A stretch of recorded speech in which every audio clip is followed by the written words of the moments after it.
History of the Hope Diamond. The history of the stone, which was eventually named the Hope Diamond, began when the French merchant traveller Jean-Baptiste Tavernier purchased a 112 3/16 carat diamond. This diamond, which was most likely from the Collioure mine in Golconda, India, was somewhat triangular in shape and crudely cut. Its color was described by Tavernier as a beautiful violet. Tavernier sold the diamond to King Louis XIV of France in 1668 with 14 other large diamonds and several smaller ones. In 1673, the stone was recut by Sieur Pitou, the court jeweler, resulting in a 67 1/8 carat stone in the royal inventories.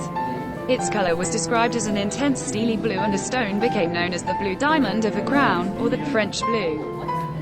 It was set in gold and suspended on a neck ribbon which the king wore on ceremonial occasions. King Louis XV, in 1749, had a stone reset by court jeweler André Jacquemin in a piece of ceremonial jewelry for the Order of the Golden Fleece Toison d'Or. In 1791, after an attempt by Louis XVI and Marie Antoinette to flee France, the jewels of the French royal treasury were turned over to the government. During a week-long looting of the crown jewels in September of 1792, the French blue diamond was stolen. In 1812, a deep blue diamond described by John Francilian as weighing 177 grains 4 grains equals 1 carat, was documented as being in the possession of London diamond merchant, Daniel Eliasson. Strong evidence indicates that the stone was the recut French blue and the same stone known today as the Hope Diamond. Several references suggest that it was acquired by King George IV of the United Kingdom. At his death, in 1830, the king's debts were so enormous that the blue diamond was likely sold through private channels. The first reference to the diamond's next owner is found in the 1839 entry of the gem collection catalogue of the well-known Henry Philip Hope, the man from whom the diamond takes its name. Unfortunately, the catalogue does not reveal where or from whom Hope acquired the diamond or how much he paid for it.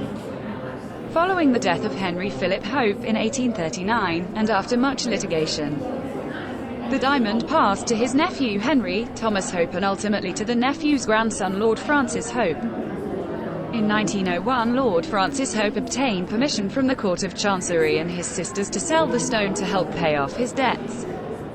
It was sold to a London dealer, who quickly sold it to Joseph Frankels and Sons of New York City, who retained the stone in New York until they, in turn, needed cash.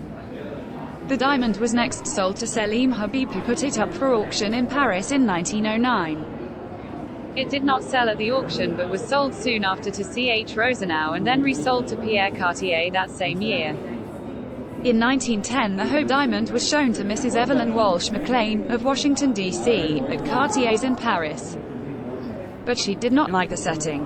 Cartier had a diamond reset and took it to the U.S., where he left it with Mrs. McLean for a weekend. This strategy was successful. The sale was made in 1911 with the diamond mounted as a headpiece on a 3-tiered circlet of large white diamonds. Sometime later it became the pendant on a diamond necklace as we know it today. Mrs. McLean's flamboyant ownership of the stone lasted until her death in 1947. Harry Winston Inc. of New York City purchased Mrs. McLean's entire jewelry collection, including the Hope Diamond, from her estate in 1949. This collection also included the 94.8 carat Star of the East Diamond, the 15 carat Star of the South Diamond, a 9 carat Green Diamond, and a 31 carat diamond which is now called the McLean Diamond. For the next 10 years the Hope Diamond was shown at many exhibits and charitable events worldwide by Harry Winston Inc., including as the central attraction of their Court of Jewels exhibition. On November 10, 1958, they donated the Hope Diamond to the Smithsonian Institution, and almost immediately the Great Blue Stone became its premier attraction. The Hope Diamond has left the Smithsonian only 4 times since it was donated.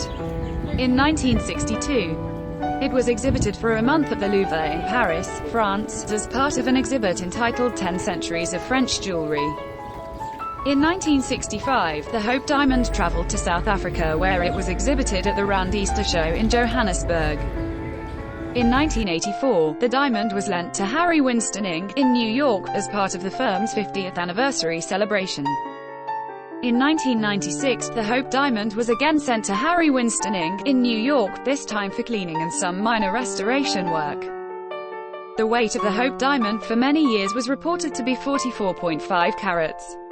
In 1974, it was removed from its setting and found actually to weigh 45.52 carats.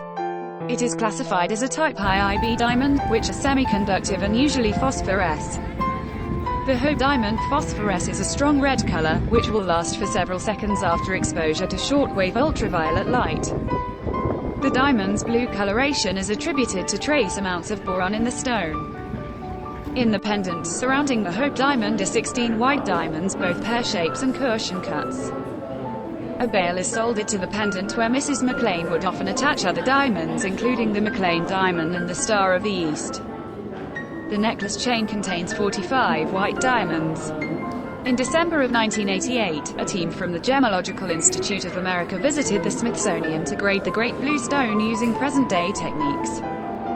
They observed that the gem shows evidence of wear, has a remarkably strong phosphorescence, and that its clarity is slightly affected by a whitish graining which is common to blue diamonds. They described the color as a fancy dark grayish blue. An examination on the same day by another gemologist using a very sensitive colorimeter revealed that there is a very slight violet component to the deep blue color which is imperceptible to the naked eye. Still, one can only wonder that the original 112 and 3/16 carat stone